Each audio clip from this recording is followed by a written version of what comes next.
কক্সবাজারের উখিয়ায় পাহাড়ের নিচে অতি ঝুঁকিপূর্ণভাবে বসবাসরত রোহিঙ্গাদের সরিয়ে নেওয়ার সিদ্ধান্ত নিয়েছে প্রশাসনের মধ্যে 500 পরিবারকে শনাক্ত করা হয়েছে।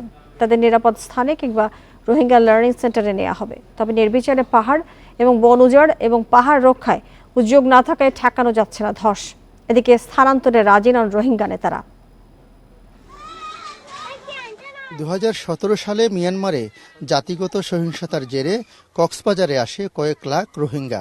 উখিয়া ও কক্সবাজারের পাহাড়ে আশ্রয় নেয় তাদের অনেকে। উখিয়া থেকে মেরিন ড্রাইভ পর্যন্ত 4000 একর পাহাড়ি জমিতে 34টি ক্যাম্পে বর্তমানে রয়েছেন 10 লাখ রোহিঙ্গা।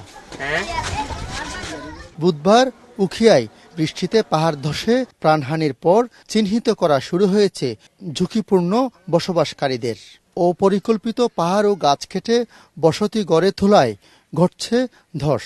এছাড়া পাহাড় রক্ষায় নেই কোনো উদ্যোগ।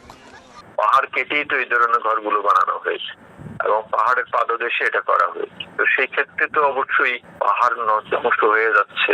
কিন্তু পাহাড় যেসব জায়গায় ধস হয়েছে ওগুলো সরেজমিনে ওগুলোকে বিভিন্ন প্রোটেকশন দেওয়া হয়েছে।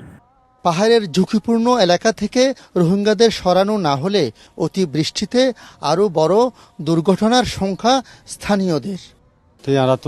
আমরা সারাক্ষণ ভয়ের মধ্যে থাকি। সরকারের কাছে অনুরোধ, আমাদের এখানে একটি নিরাপদ আশ্রয় ও ঘরের ব্যবস্থা যেন করে দেয়।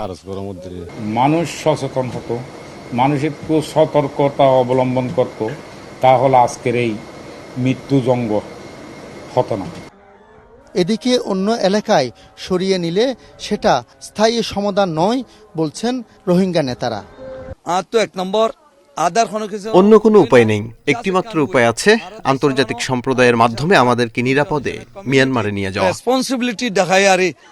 গেল কয়েক বছর অতি বৃষ্টিতে পাহাড় ধসে অন্তত 20 রোহিঙ্গার মৃত্যু হয়েছে।